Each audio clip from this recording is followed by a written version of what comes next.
The Female Lead tells women's stories. Remarkable, diverse, inspiring. An educational charity promoting positive female role models who show the many different routes to success and fulfillment. So often I hear people saying, oh, how do I get started? How do I do this? How do you do it? You just start. You have to begin. And it won't be perfect and it'll be messy and it'll be hard, but you're doing something and you're on your way. Empowering future generations of women through films and a book of 60 women donated to 18,000 schools in the UK and USA, reaching millions of young people. And through our Female Lead societies, we help girls to discover new role models that speak to their passions, ambitions and careers. Through our research into social media and mental health, we found a solution to the negative impact of social media on teen girls. Through a simple intervention which encouraged girls to follow different influencers, we were able to change their entire social media experience and sense of well-being. We called this campaign Disrupt Your Feed, and it reached 20 million people on social, with 330 million impressions all over the globe. So what's next? As well as inspiring girls, we're now finding ways to measurably improve the lives of older women through data, research, and the stories of those who have overcome challenges and found their own personal versions of success. We're a long way from being finished. Join us in our mission. Are we going to talk about women's rights again? Yes, we're going to talk about it until there's balance.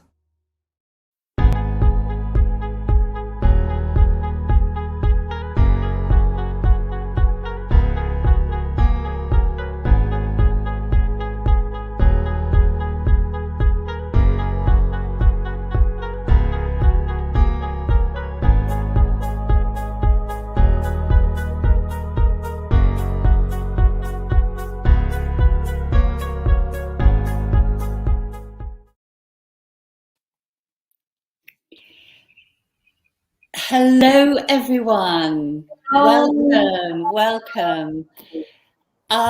This is our final Female Lead Live this year. We have an incredibly exciting subject and a wonderful lineup on our panel. We want you to ask questions, so please don't forget you can use the chat function and we will come to them at the end. Let me tell you a little bit more.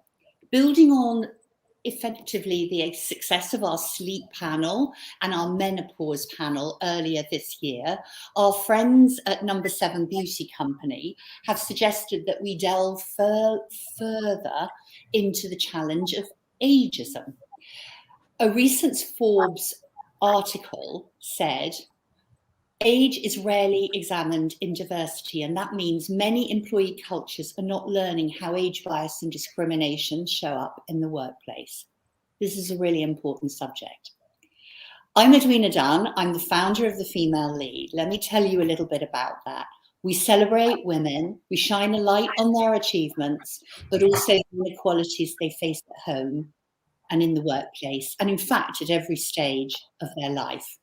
Ageism is just one critical aspect. A recent survey conducted by No7 found that 64% of women over the age of 45 do not feel represented in the media, which is why they use real women in their advertising campaigns, women of various ages, and indeed why they're absolutely committed to never retouching imagery. Their research found that 70% of women surveyed agree that men are all too often heralded as the silver fox. Gosh, do I remember that term. Once they have grey hair and wrinkles, they are a silver fox, but women are seen in a more negative light. This is very hard to say as I'm looking at Silvina, by the way. But anyway, today we will hear from a panel of incredible women from different walks of life and industries to discuss how they feel about ageism and how they've been impacted, what changes they want to see in the workplace. We want to make sure that diversity and inclusion go way beyond skin tones and race. So, how do women really feel about aging, and what changes would they love to see in both the media and the workplace? Let's meet our esteemed panelists. First, hello, Silvina Neder. Hello, nice to be here. Oh, I'm so sorry to talk over you, Silvina. Let me tell you about her if you don't already know. She is a model and actress. She was born and raised in Argentina, worked as a market researcher for 25 years, and then moved to London. She has embraced her beautiful grey hair and made a radical career change. She started modeling and acting, and her goal, I'm sure we'll hear more about this, is to help women to be brave, which is a lovely objective. Yeah. Let me now say hello to Jane Evans. Jane, welcome, is founder of the Uninvisibility project. She's an accomplished speaker. She has a 30+ year advertising career, so she knows how to persuade people, and she is determined to persuade people to change the world around us, particularly when it comes to older women.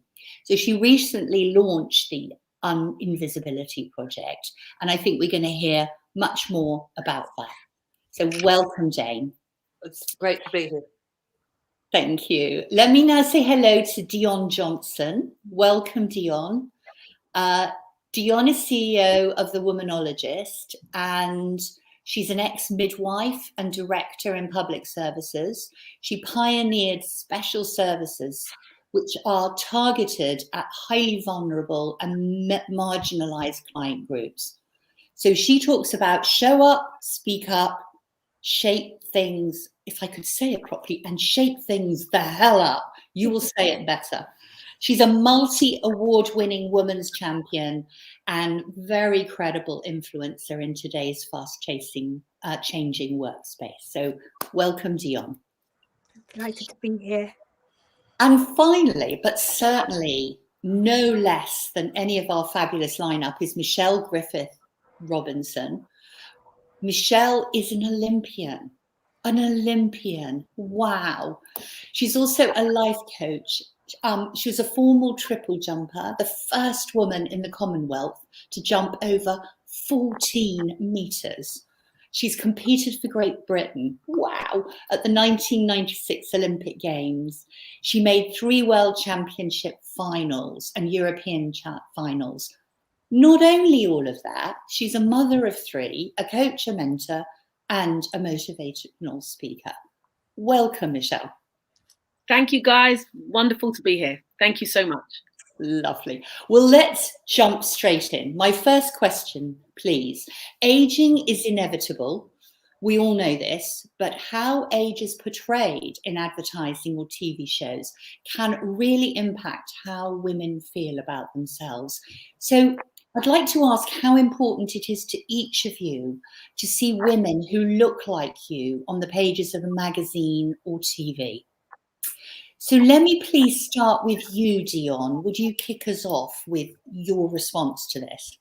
I think it's inevitable, and like it really is a big thing, a real thing, that images in advertising, images in the media really do spark us to think about ourselves, whether that's unconsciously or consciously, whether that's negatively or positively. And I kind of think about it on a spectrum, that these images help us to, on one end of the spectrum, think about, you know, how I see myself. So it, you know, those images can say things like you belong in the it crowd, or you're not, you're sexy, or you're undesirable, you're in or you're out, you know, okay, how I see myself, I could believe that. And on the other end of the spectrum, you could have, they trigger the kind of thoughts that share with you how the world sees you.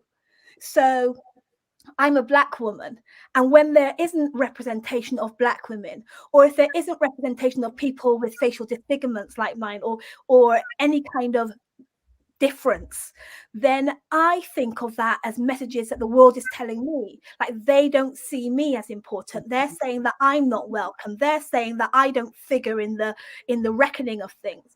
So I think, yeah, absolutely, marketing images, advertising images really do trigger us to see ourselves and make conclusions about ourselves, whether we know it or like it or not. So well said, Dion. Thank you very much. I felt every word of that. Michelle, what do you think? Well, I've always maintained, that visibility matters, and I've got 2 daughters, 2 beautiful black girls with afro hair. And we want to see girls like that, looking like that. We don't want to see girls always having to straighten their hair, having to look like, have long European hair in order to feel that they fit in. So I'm encouraging my daughters all the time, rock your own naturalness. Own it. Own it. You've got to own that. And I have to be their role model because that's who they live with, see daily. And it's for other mothers, aunties as well, godmothers, to represent themselves so that other people who they're around, their environment, look up and say, actually, I want to see that. But Dion is absolutely right. How do you get this out there in the media? Because bearing in mind, we're only in our own 4 walls here when my daughters see me. They want to see it on the bigger, grander scale. And that's why when number 7 speak about, using real models, that's really powerful. Yeah, forget the airbrushing. Let's go back to our authentic. And I love makeup. I'm not going to pretend. But I also want to see women in their natural state. And I want to see I'm sorry to mention it again and to enhance what Dion's saying. I want to see other black women out there with short natural hair, with a colour in it, rocking it. Well, you certainly rock it. You're looking stunning, and you are projecting all that everybody can admire and see and believe in. Beautiful. Thank you. Now, Jane, you come from the industry. You have a big weight on your shoulders here. What do you think? I think seeing us is nowhere near enough. I think that's point of entry. The advertising industry has committed a horrendous crime against midlife women. The average age in an advertising agency is 33.2, and only 6% of the industry are over the age of 50. They don't have the guts to break that down by gender or by creative department. But I can assure you that women over 50 that are creating the ads, or over 45 that are creating these ads, are almost non-existent. It's point of a decimal point on how many women are actually producing the ads. Bauer Australia did a report on these women a couple of years ago, and I've never heard this in a research report before.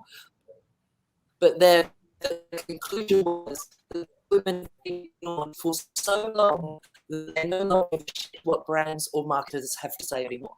And so showing us is not going to be enough. You actually have to employ us. We don't want to be depicted or observed. We actually want to be there and to show us. Imagine the woman that your daughter or a daughter's friend would describe versus what your best friend would describe. It is a completely different woman. And, we know who we are. We don't need to see ourselves on television. What we need is a new narrative. And the narrative is that we've been gifted with 20 or 30 years of extra life, and it's been gifted to us in the middle. And that is a great gift for all of us. And, younger women need to be good sisters and actually recognize that, women over 45 have lost their jobs at 45. They're non-existent in the industry. And yet we're here. There's hundreds of amazing creative women around the world that should be making this narrative. Yeah. Oh, that's really nicely said. And such an important cry for everybody to stand forward and do what they can in that mission. So thank you, Jane. Silvina, what do you think about this whole challenge? Well, I think I agree with all that have been said now, and I mostly agree with Jane that the industry have made a massive damage to our self-esteem, to mental health, to all those things showing all perfect, I wouldn't say only women or young, I say perfect people thin, with his straight hair, with all perfect. And we learned during decades that that is the image. So when we see our image in front of that, of course we feel frustrated. But I'm super positive because I think I'm in the industry now, and I used to be in the side of Jane doing market research, consumer insights, and now on the other side I am modeling, and I have a lot of work. So that means that brands are including all the women that are not perfect, women that are not tall, women that have cars. So I think I am super positive on that, because I see that more and more brands are going to unretouched images and to a diverse cast for any ad that they want to do. Love that. Brilliant. Okay, so so we've talked about brands, but who are making the active decisions to use older women, to use real people in their media campaigns? Who is setting this pace, setting this choice? Do you know what? I really think that it's being driven by the public. Mm. You know, in 2020, the world was in lockdown, and we all watched as George Floyd died on the streets, and like never before, there was this collective indignance that these inequalities, these injustices, these wrong narratives, these wrong messages are still with us in 2020. And then, you know, I just feel like the world has kind of woken up this dissatisfaction with these old tropes and these old narratives, just like Jane was saying. Like, there is just this indignance, and that the public is now demanding that professionals are demanding that organizations be more ethical in their narrative and their approach.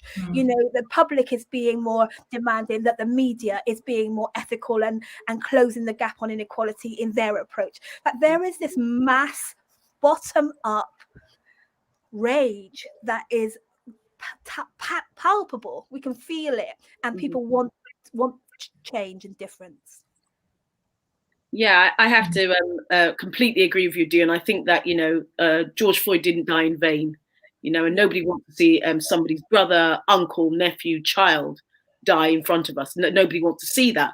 But what it did do is spark, actually, there's something going wrong.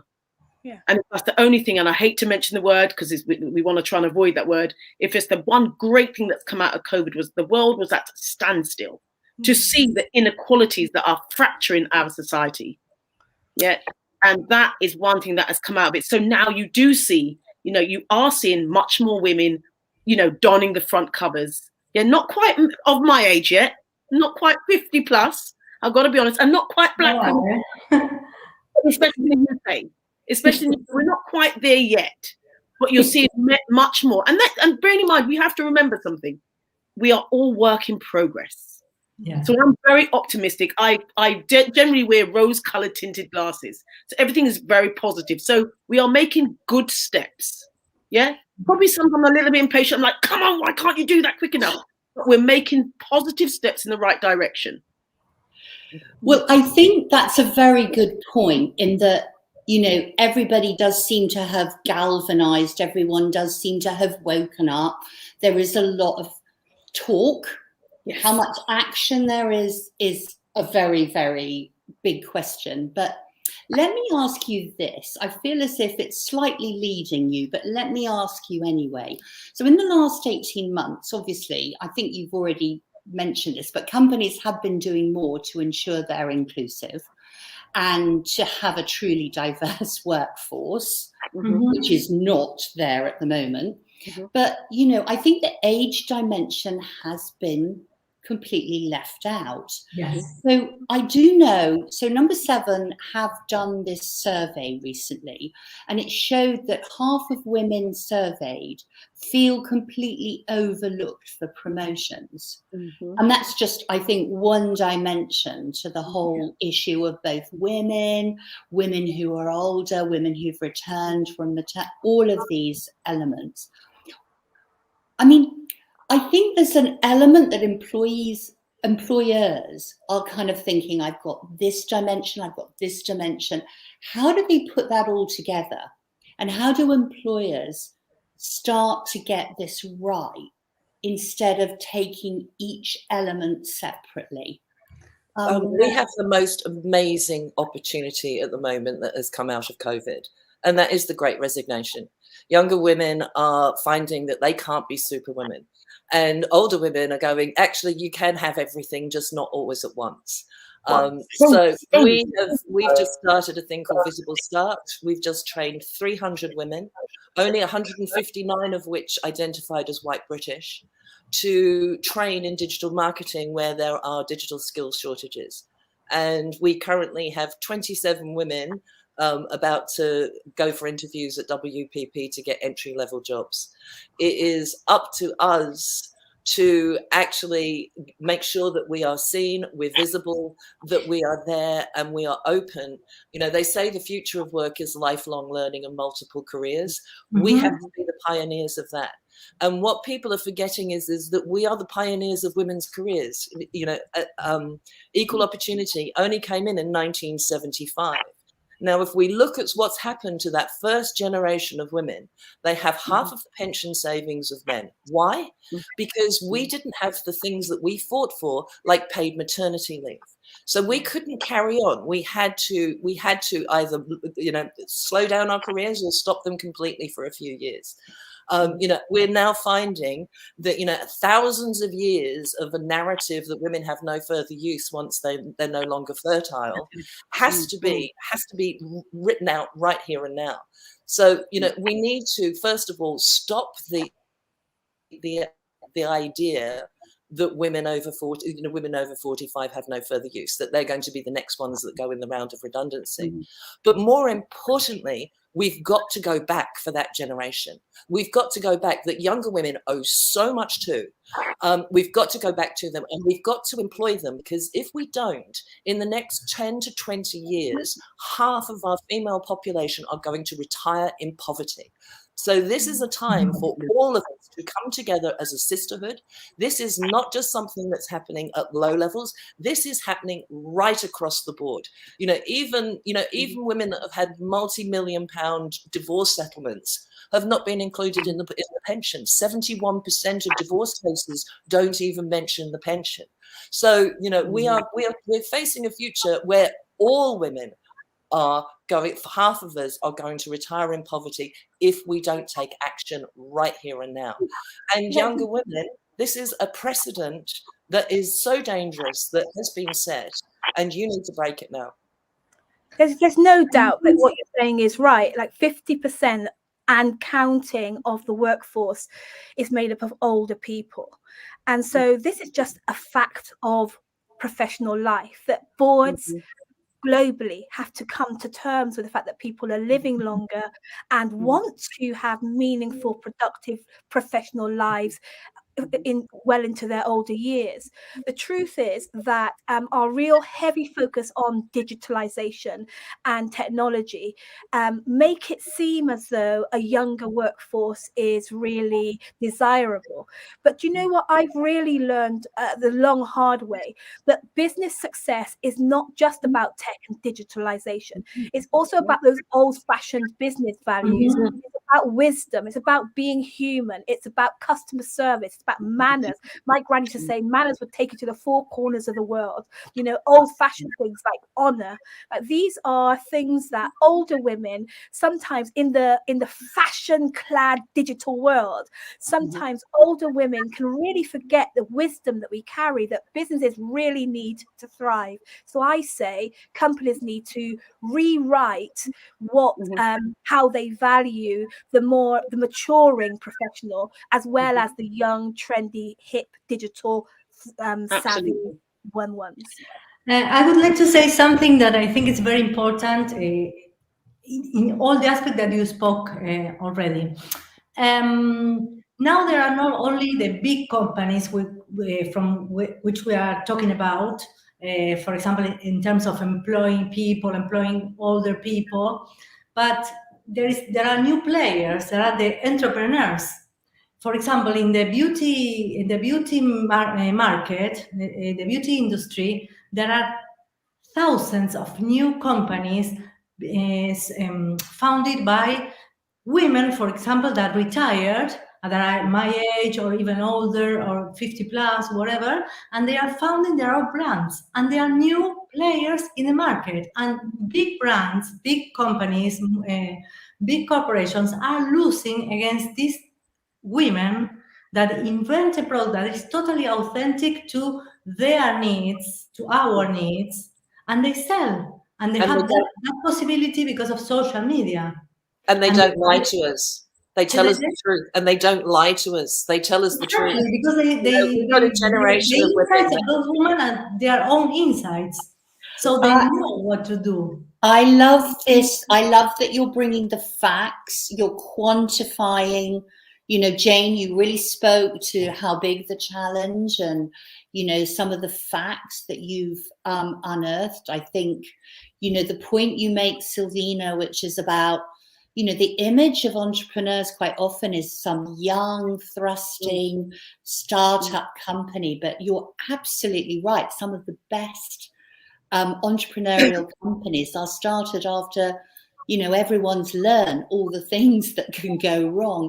I just want to really just stimulate our audience that is very global, that has quite a lot of young people. I would love to hear from them what kind of wisdom or experience they actually value from older women that they see in the workplace. And if they have any anecdotes around that, I think it'd be really wonderful and interesting to hear what they see, what they value, and to play that back to us, see if we can have a look at it. But, you know, I love the points you're making. Let's move on. So in the world of discrimination, is ageism the new sexism? Why are older women being locked out of so many activities, including sports and fitness activities? Michelle, you must be the expert in this question. I wouldn't say I'm an expert on anything. I try and spread my wings and have a bit of breadth on a little bits of pieces. So please forgive me. I'm not going to say I'm the expert, but somebody that retired from track and field in 2006 as an Olympian, and then carried on a very successful personal training career, now a life coaching career. I would say sport is for everybody. And more you're seeing women of our ages really, really getting involved in sport and fitness. It's a massive market, and I don't know the statistics, and maybe somebody like Claire Sanderson from Women's Health would know how many more women over 45 have really signed up, getting into exercise, especially now they know the benefits are so huge regarding perimenopause and menopause, which I'm sure we'll touch on later on.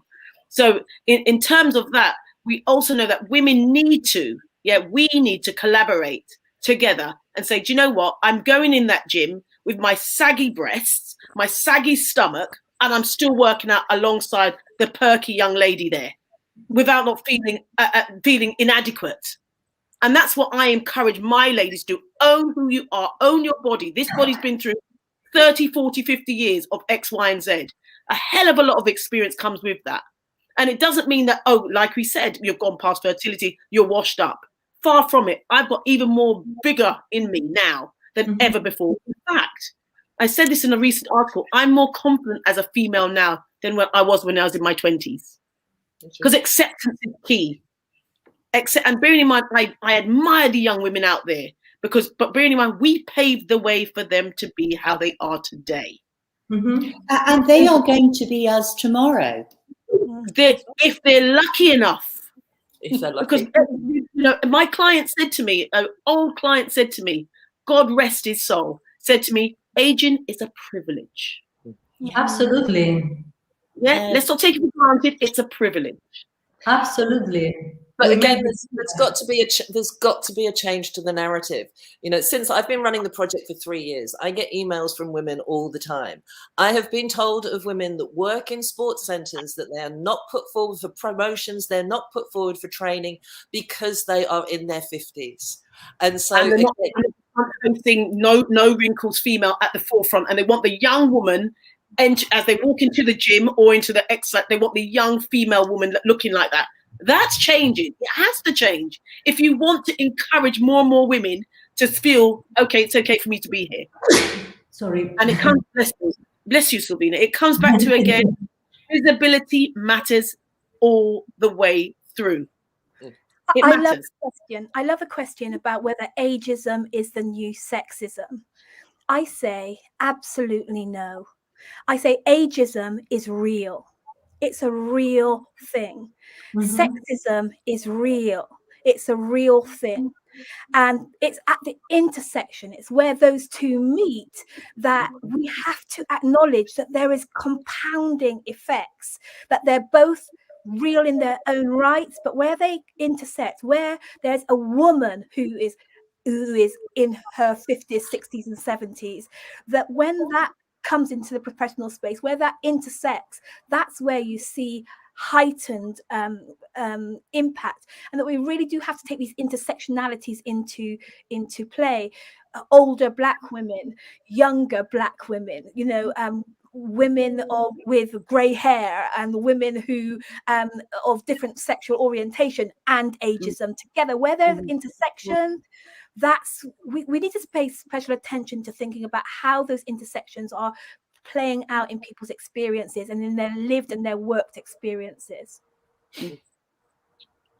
Silvina, what do you think about, you know, women reaching a certain age and thinking, I'm just going to let it all go?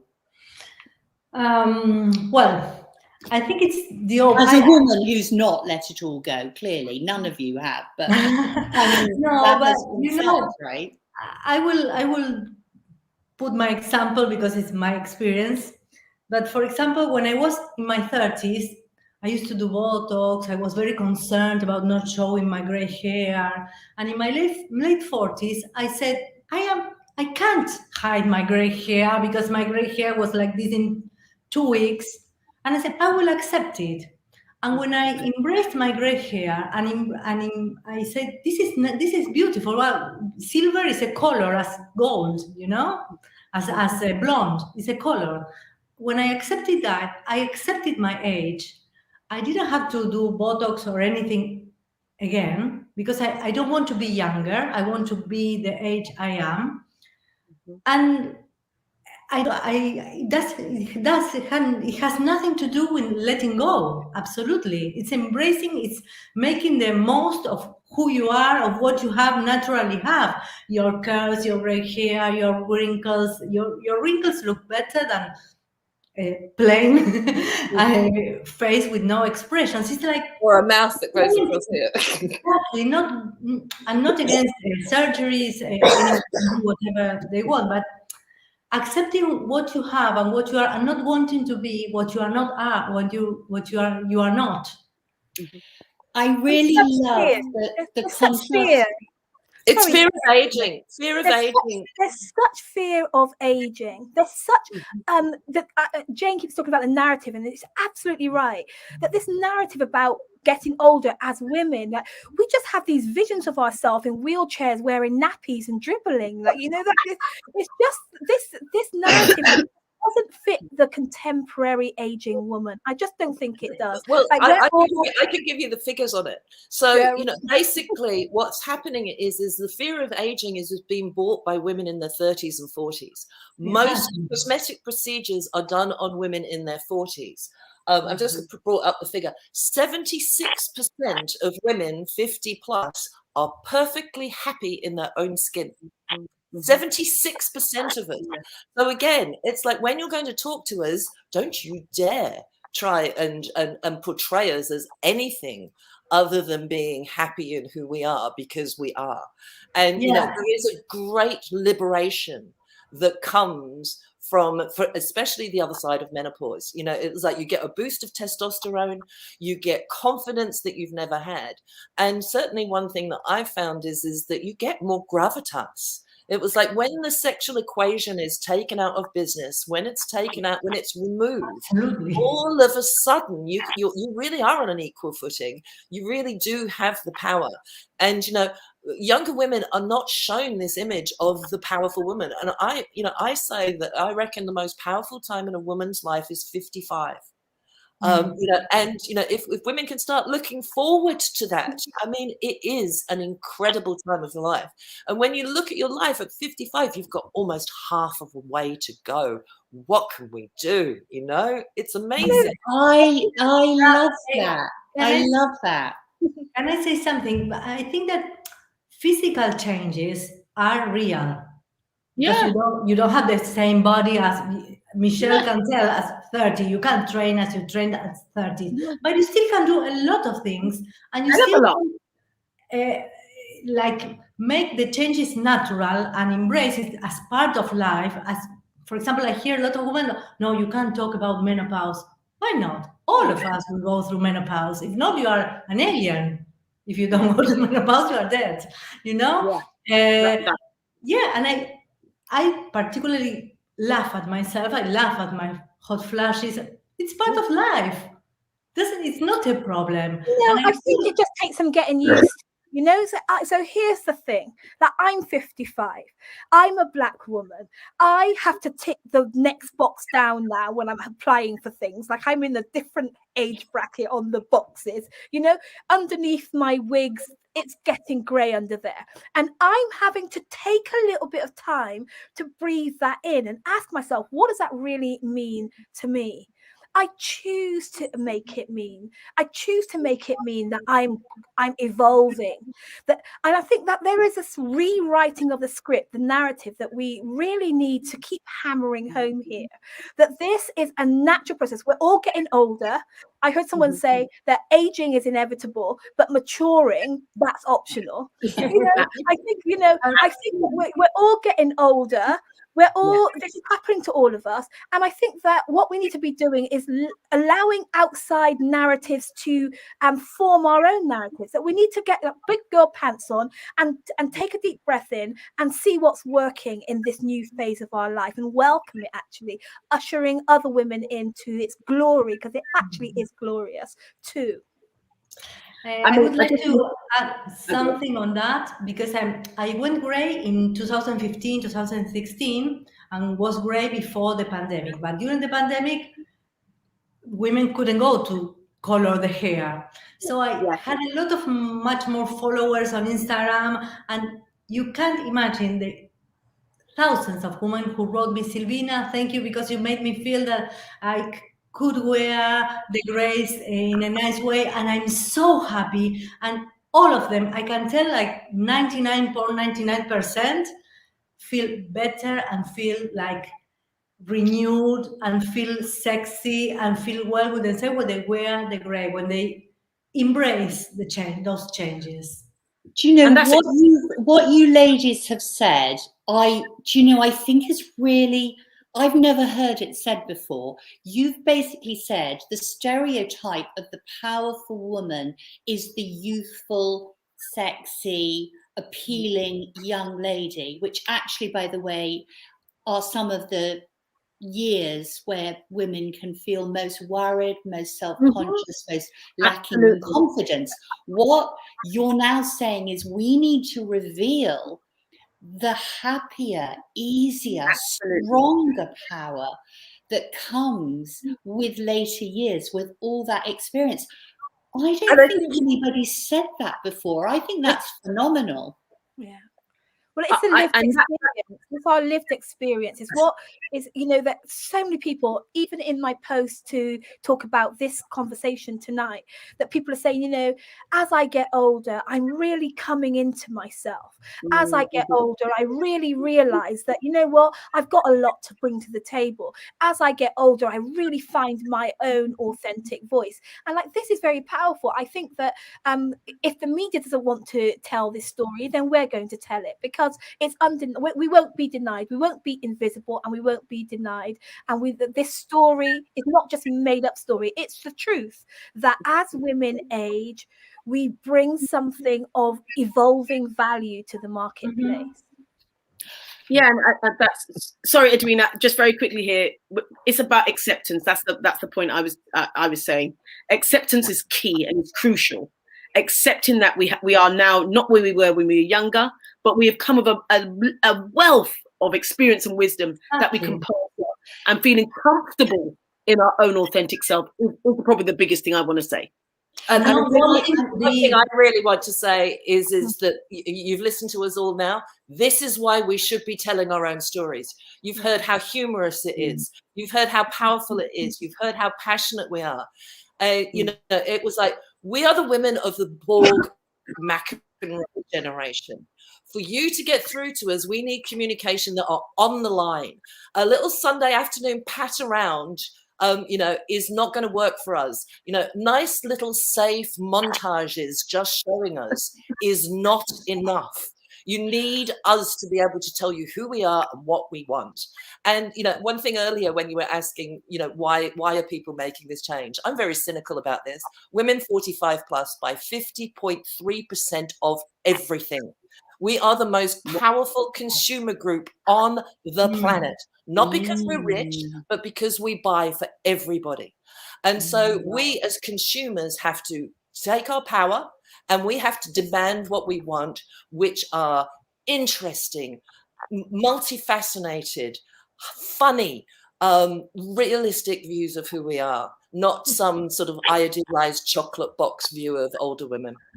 Exactly. Honestly, I think you've nailed that. I get it. I really hear you. It's what you're saying is just really amazing. Thank you so much.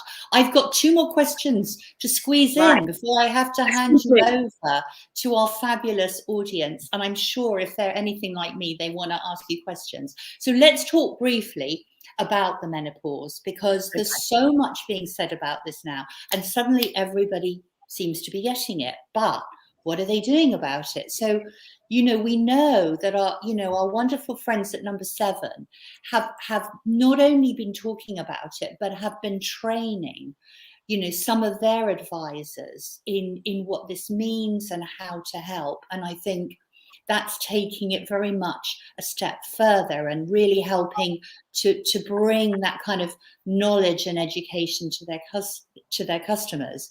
But, you know, we hear regularly about women who've had to leave their jobs because of the lack of support and some of the symptoms that they suffer.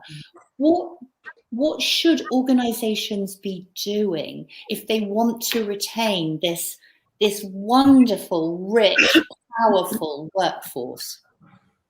So I'm going to let's start. Sorry, and then Michelle. Sorry. Okay, so first of all, the one thing that I really want to say is menopause needs to be removed from the age debate. Menopause can hit between the ages of 16 and 66. It is a woman's issue. And what it's doing is it's actually vamping the whole debate. Everybody's going, oh, we must talk to this important demographic. What should we do? Oh, menopause. Now, and what we're in danger of doing is actually creating a new stereotype and actually making it worse for ourselves. So, you know, and again, you know, the figures are that 1 in 4 women will suffer badly from menopause. Now, you know, compare that to 50% of women are going to retire in poverty. Can we please put that over in women's issues? And can we actually make the ageism issue about the things that are really genuinely dangerous to us? Yeah. I really think that in terms of the sorry, Dion. Sorry, sweetheart. No, told you we need all day, guys. We don't need this an hour. We need all day here. Yeah, and, you know, a lot of work. Jane, we lost you for a while. I'm so sorry, but I'm going to Michelle, if you'll forgive me. As an ambassador for the menopause charity, the reason why I joined the menopause charity in the first place was to get visibility. Yeah, again, I wanted to reach out to a lot of my Black, Asian, minority ethnic groups who don't feel represented. So it's all very well. We got Davina McCall, who's a fantastic ambassador, Dr. Louise Newson, people that I really admire and look up to. But we needed to see the normal Black woman that's out there front facing. And that's why I joined the menopause charity as the ambassador, to let them go through, to share my experiences of how it's affecting me. And I'm only perimenopausal. I'm not going to pretend I'm perimenopausal. I'm still having a 28-day cycle. But what we needed to do was to get the real voices out there with the real experiences. Yeah, we you know, not everyone, and I say it all the time. I said, I'm going to own this. I've got the privilege that I can afford to go to Harley Street and buy testosterone. But my nieces might not be able to afford that. Yeah. So we need to how can they access this? So going back to companies now, answering the question, companies have to make sure they have a responsibility to look after women that are going through perimenopause and menopause, just like how they've got a responsibility to look after women that are on maternity leave. You have to look I after. want to ask you something, Michelle. You can ask me anything, babe. Sorry, they are saying that we need support, for example, at a company, at work. They are saying we need support? That is the question. Like, my answer to this question is that women are, the work that we're being called to do is to find our voice and learn how to use it. That for so long we have just been, pandering to everybody else's needs and not thinking about what our own needs are and giving voice to them. But more and more women are deciding that if it's to be, it really is up to me, that I need to be able to express myself, articulate my needs, and demand them to be met. Even teach people how to meet them. This is a new role for women in the corporate space, but we're coming. We're getting ready. We're finding our voice. We're learning how to articulate ourselves, and we are demanding to be met, not in any way that you choose to see fit, but in ways on our terms. Like, we're learning what our needs are and what our terms for them being met are, and this is something that's happening right now. And if the listeners watching this are not part of that preparation work, then that's my biggest tip to you. Like, we need to prepare to be powerful. We need to prepare to use our voice, to articulate ourselves, to say we need to write the business case for ourselves in the workplace. Like, we bring value, where they're not doing us a favor letting us in the door. We actually bring high value, and until we understand what that high value is and begin to articulate it, then we can't expect the organization to be able to respond appropriately. We need to tell them how.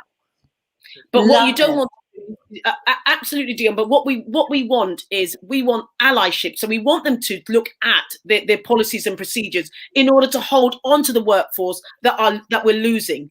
Yeah, we don't want women to say, do you know what, 10% of women are leaving their jobs. Really excellent, high-class women are losing their jobs because they are suffering from menopausal symptoms. Yeah, we want to make sure that organizations have a list, to go and say, right, do you know what can we do? And actually, a lot of men are supportive of this as well. Yeah, which is what we do have to understand. This is not anti-men, this is not anti-white, this is about collaboration, equality. The simple word equality is what we're looking for. And I think Dion put it absolutely perfectly. I mean, this is the most educated, most experienced, healthiest group of midlife women there have ever been on this planet. And we have all of the experience, we have all of the tools, we have everything that we need to solve our problems. We can solve them ourselves. All we need is support, allyship, sponsorship, investment, and we need to be heard.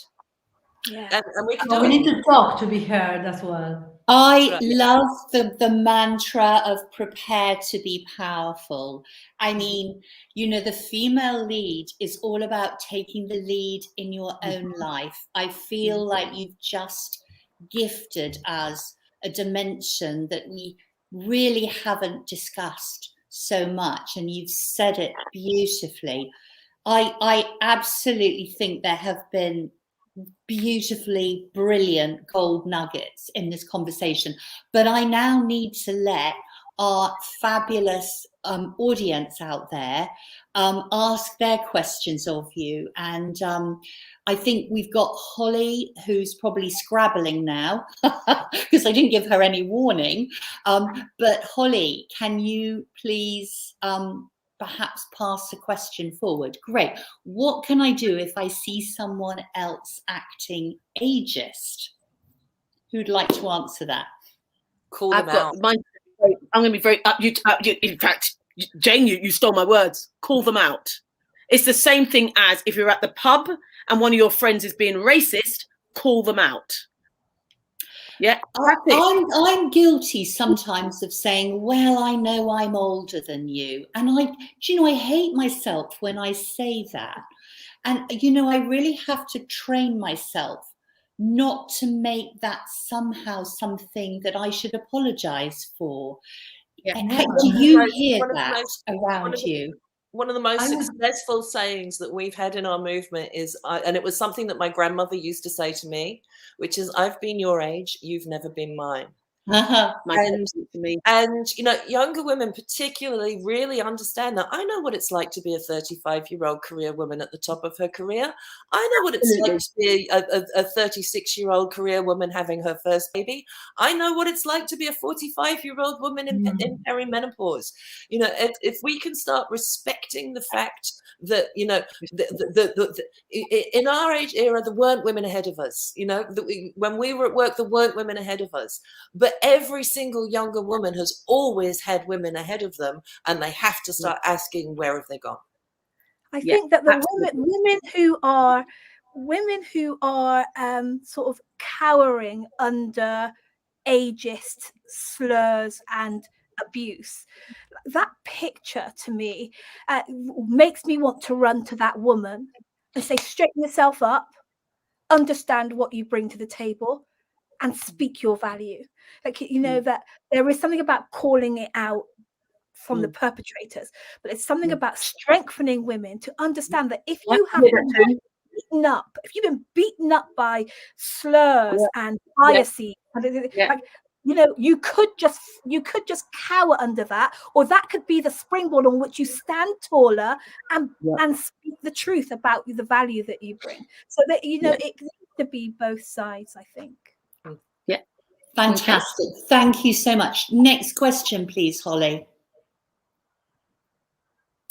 This is from Fiona Mackay. Thank you, Fiona. What can you get women late 30s to do better to support older women? What do you think our blind spots are? It's a nice open-ended question. This is your future. Put yourself in her shoes. Put yourself 20 years down the line. You know, this is, you know, and also respect what she did to get you to where you are. You know, these women were the pioneers of the careers that you are doing now. You know, there needs to be a real respect. And also stand up for us. You know, if you're a young woman in an advertising agency and you get a brief for somebody 45 plus, and there isn't a single woman 45 plus on the team, say something, stand up. Say why am I a 30-year-old writing ads for 45-year-old women when there's plenty of 45-year-old creative women? You know, I think we have to, you know, and again, we give so many gifts to them. You know, if you see women picking up their career in their 40s and 50s, how much extra time does that give you? It was like, you know, if 35, when your biological clock is ticking, if you feel as though maybe you can actually, you know, plateau for a few years and see women picking up their careers and succeeding in their 50s, 60s, 70s, it expands your life, because we're all going to be working till we're 70, whether we like it or not. So, you know, start thinking of your career in a longer span, and then project that to the women and find out why it isn't here right now, because it should be. And the other thing that I would add to that. Sorry, Dion. The other thing that I would really add to that is that be courageous in your approach to older women. Sometimes I know that ageism works the other way around as well, and that a lot of younger professionals are saying that the older women they feel like they're our enemies. The older women, they feel like they don't want us there, or they don't like us. Well, that is you know, it's unfortunate. It's not a broad stroke, not general, not everybody's like that, but that we have to face that the ageism can happen the other way as well, and sometimes women are the perpetrators of gendered ageism going the other way. And I think that what that needs is really courageous, understanding, respectful, like Jane says, connection. Say, hey, we're on the same team, we're smoking the same peace pipe, you know, we have the same objectives. Like finding ways to create allyship with each other, intergenerational allyship is just such a powerful and needed dynamic that we have to work at creating. Also, as well, that gives it, you know, when you get diverse thinking, you know, from different ages, you know, that's powerful in itself, isn't it? You need diverse thinking in order to move things forward. Cognitive diverse thinking you need. Well, absolutely, because that is what diversity is about. It's about emotions, thinking, you know, not collaboration. Yeah, absolutely. come Or with the sexuality. collaboration. It's All not of it, just all those of that. dimensions. Absolutely, all of that. Thank you. Have we another question, Holly? What can I do to recognize my own unconscious bias when it comes to older and younger employees in my workplace? Okay, so first of all, there's things like, digital natives, most of the jobs in, say like digital media at the moment didn't actually exist 5 years ago. So why do younger people have an advantage in that? It was like, you can train a midlife woman in these hard skills, but soft skills cannot be taught that easily. They come from life experience.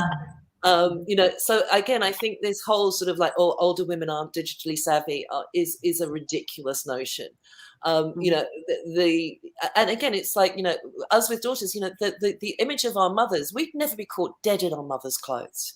We just wouldn't. They were a different type of women. Whereas, my daughters steal everything out of my wardrobe. It was like, we are not the image of midlife women that they used to be. I mean, even if you just look at this screen, we're vibrant, we look after ourselves, we've got our own brand looks. They might not be traditional, but, we've created our looks. I think you've got to stop looking at an old paradigm of what midlife women are, and you've actually got to start to design what sort of a midlife woman you want to be. Yeah, I have to interject. My mother shops at River Island, and she's 81 years old. Sorry to mention the brand there. You will not see my mum in anything frumpy. So no disrespect to Laura Ashley, but you couldn't let my mum go. My mum's not having it. My mum's got short blonde hair at 81 years old. So my role model, sorry to say it, is of a hip, young black woman who is aged, got a little bit arthritic joints, but who's hip, goes out dancing, enjoys music. So that's my narrative. And my daughters are seeing their grandma is kicking butt, babe.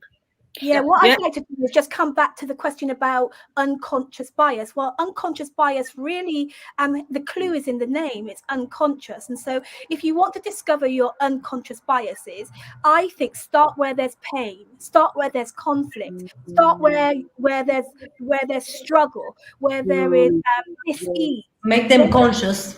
Where there is dis-ease, and then you question what's going on for you. Like, why did I respond like that? Why is this hurting? Why doesn't this feel good? Why doesn't this feel, why don't I understand what he or she is saying? Questioning where there is difficulty will, if you're honest, you'll find the answers that come up out of yourself. And when I'm discovering my own biases, I can tell you that it shocks me sometimes. I get into a conflict or some kind of difficulty. I sit with my coach or my mentor or my daughter or my support, and I say, and we talk it through. And what comes up out of me are these ugly biases that I didn't even know that I had. So, if you're serious about finding your bias, it means you've got to get a mirror and a spotlight and a really good friend who's going to help you to really call out what's been happening in that difficult situation. And also, absolutely essential that it's also absolutely essential that Black and white women have the same conversations. Carol Russell and I wrote our book Invisible to Invaluable: Unleashing the Power of Midlife Women, because that we over the years have had those difficult conversations. I've had times when I've been going, Carol, I know colonial bullshit's coming out of my mouth, but it's just got to come out so I can deal with it, find out what it is and what to do with it. And we've got to be comfortable enough to have those conversations. And sometimes learning and pushing yourself forward is very uncomfortable. And so it goes back to the question when they said about unconscious bias, when answering that question, you're going to have to look deep, exactly what you said, Dion, be a little bit uncomfortable, bit fidgety, and think, well, actually, why am I feeling like this? Because actually I'm being biased here. Ladies, I have to stop you there. And I wish I didn't have to, because I genuinely feel you have voiced some things that I find incredible. I have learned from you, and you have said some things that I think have been revealed in a way that's really powerful, succinct, and memorable. So thank you very, very much. Thank you to our brilliant audience. Take care, come back safely next year, look after yourselves. But can I just thank all of you, and can I thank Silvina Neder, Thank you. Jane Evans, Dion Johnson, and Michelle Griffith Robinson. Thank you very much. Thank you. Thank you, guys. Thank you for the space. God bless you guys.